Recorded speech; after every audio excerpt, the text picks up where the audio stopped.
Estamos de nuevo en este programa. Soy Berta de León y este día vamos a hablar de derechos sexuales y reproductivos y el acceso a información y educación que niños, adolescentes y jóvenes tienen y que debe ser implementado en las escuelas, tanto públicas como privadas. El día 3 de julio de este año, gente de sociedad civil y 3 diputados del Partido Alianza Republicana Nacionalista, ARENA, presentaron un anteproyecto de ley denominado Ley de Educación en Afectividad y Sexualidad Responsable, lo cual trajo diversas reacciones, sobre todo en contra, según se puede apreciar en diferentes redes sociales como Twitter, Facebook, entre otras. La mayoría de gente se opone a que se hable de educación sexual o que se provea información en las escuelas a niños, adolescentes y jóvenes. Al revisar este anteproyecto de ley, que solamente tiene 10 artículos y que en mi opinión aborda de manera bastante general y hasta cierto punto tímida este tema, se establece que entre los objetivos está proveer acceso a educación integral en sexualidad para niños, niñas y adolescentes, como un método o una forma de evitar embarazos adolescentes, enfermedades de transmisión sexual o violencia sexual. Se habla en esta ley de fortalecimiento de autoestima de niñas, niños y adolescentes, se habla también de formación científica y se habla de la creación de una comisión interdisciplinaria que va a estar formada por un integrante del CONNA, del Ministerio de Salud, del Ministerio de Educación y de la Secretaría de Inclusión Social. En mi opinión, considero que esta iniciativa o este anteproyecto de ley es una deuda que está pendiente por parte del Estado y que ya se estaba viendo esta necesidad urgente desde el 2009. Al revisar en internet encontramos el estudio y una estrategia en salud escrita por la doctora María Isabel Rodríguez, un documento que se preparó para la política pública del Ministerio de Salud en el 2009. En este documento se establece en una de las estrategias la necesidad urgente de educar, de informar a niños, niñas y adolescentes en el tema de salud sexual y reproductiva, como una forma de atender esta necesidad de que los niños, niñas y adolescentes conozcan su cuerpo, conozcan el funcionamiento de sus órganos reproductores, haya un espacio en el que se pueda hablar abiertamente del tema y prepararlos y sobre todo evitar el embarazo adolescente, las enfermedades de transmisión sexual y la violencia sexual. En este documento, que es fechado en 2009 y que es la base para la política de salud sexual y reproductiva del 2012, claramente se establece esta necesidad. Y se establece esta necesidad no como forma de hacer llegar a los jóvenes o ideología. Es un tema basado en evidencia, basado en datos que reflejan la difícil situación que viven niños, niñas, adolescentes y jóvenes en este país. La política de salud sexual y reproductiva de agosto del 2012 del Ministerio de Salud tiene como objetivo principal, si nosotros la revisamos, promover el ejercicio de derechos sexuales y reproductivos y de salud sexual y reproductiva, y establece como primer estrategia dar información y educación de acuerdo al ciclo de vida de los humanos en derechos sexuales y reproductivos. También esta política considera que los derechos sexuales y reproductivos son derechos humanos, en concordancia con diferentes tratados internacionales que le dan esa calidad. ¿Y qué significa que los derechos sexuales y reproductivos sean derechos humanos? En primer lugar, que el Estado debe garantizarlos. En segundo lugar, que son inalienables, que son universales, que no son negociables y que el Estado tiene que garantizarlos, dando primeramente información y educación desde la niñez, y debe garantizarlo a través de sus diferentes instituciones, llámese Ministerio de Salud, Ministerio de Educación, Secretaría de Inclusión Social, entre otras. Esta política de salud sexual y reproductiva también contempla la prevención del embarazo adolescente, la prevención de enfermedades de transmisión sexual, la atención de personas con preferencias sexuales no tradicionales. Es decir, hablamos acá de diversidad sexual, hablamos acá de trabajadores y trabajadoras sexuales, hablamos también de población que padece enfermedades como el VIH. Y también la política establece que se debe promover la participación ciudadana en este tema y que se debe obligatoriamente coordinar con el Ministerio de Educación, establecer en la currícula educativa de los diferentes niveles en las escuelas públicas y privadas la educación en derechos sexuales y reproductivos. Esta política nacional de salud sexual y reproductiva de 2012 reconoce esta serie de necesidades y esta serie de derechos, y esto también es ratificado en la Política Nacional de Salud, que tiene vigencia de 2015 al 2019, que fue aprobada en octubre del 2016. Y también en esta política que está vigente actualmente se establece como línea de acción principal garantizar los derechos a salud sexual y reproductiva basados en libre voluntad, accesibilidad cultural y económica. Y entre, digamos, los principales objetivos es dar educación sexual y reproductiva y proveer información científica y con base a evidencia a la población desde la niñez hasta la edad adulta.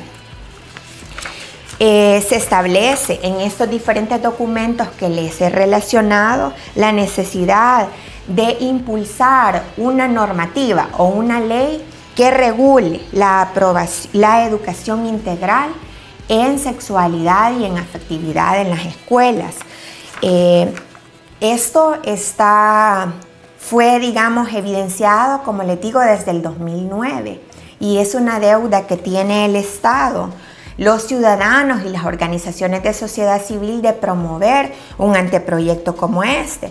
En ese sentido, yo sí aplaudo la iniciativa de estos ciudadanos y de los diputados que acompañaron este anteproyecto, sobre todo porque tenemos que tener presente los datos. Según el Ministerio de Salud, en el 2016 hubo 21.477 casos de embarazos de niñas, adolescentes y jóvenes de entre 10 y 19 años de edad. Igualmente, el Fondo de Población de Naciones Unidas está reportando que en el 2016 hubo 1.042 niñas embarazadas en centros de estudio y 26.55% de estas niñas salieron de las escuelas sin posibilidad de continuar con sus estudios.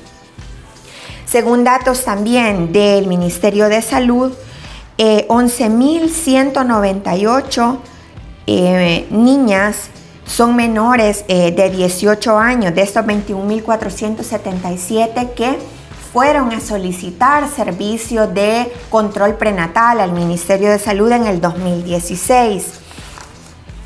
Asimismo, tenemos datos del Instituto de Medicina Legal que reflejan que 364 niñas y adolescentes embarazadas quedaron embarazadas producto de violación en los años 2013-2016. Es decir, estamos hablando de 91 embarazos cada año producto de violaciones de niñas y adolescentes. Creo que estos datos son suficientes para que podamos, como ciudadanos responsables, evidenciar la urgente necesidad que se tiene de hablar del tema de salud sexual y reproductiva en las escuelas, desde un enfoque de derechos humanos. ¿Qué es lo que implica según este enfoque de derechos humanos? O más bien, para clarificar, ¿qué es lo que tenemos que entender como derechos sexuales? Los derechos sexuales pueden entenderse como la facultad que tienen las personas de decidir todos los aspectos relativos a su sexualidad, es decir, a qué edad comienzan su sexualidad, el tipo de compañero o compañera que van a escoger, si van o no a iniciar una vida sexual, y exigir que esta vida sexual se dé en condiciones de igualdad, de respeto, de consentimiento, y que ambas partes asuman responsabilidades al momento de tener relaciones sexuales. Los derechos sexuales y reproductivos implican, en primer lugar, el derecho a reconocerse como seres sexuados. En segundo lugar, implican el derecho a tener información sobre el funcionamiento del cuerpo, de los órganos reproductivos, métodos de planificación familiar. También el derecho de decidir libremente si se contrae matrimonio, si únicamente se decide acompañarse con una pareja o si se permanece solo.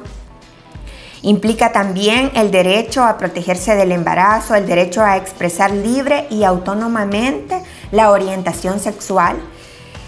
Implica también el derecho a vivir la sexualidad sin violencia, sin coacción, sin abuso, sin acoso, sin explotación.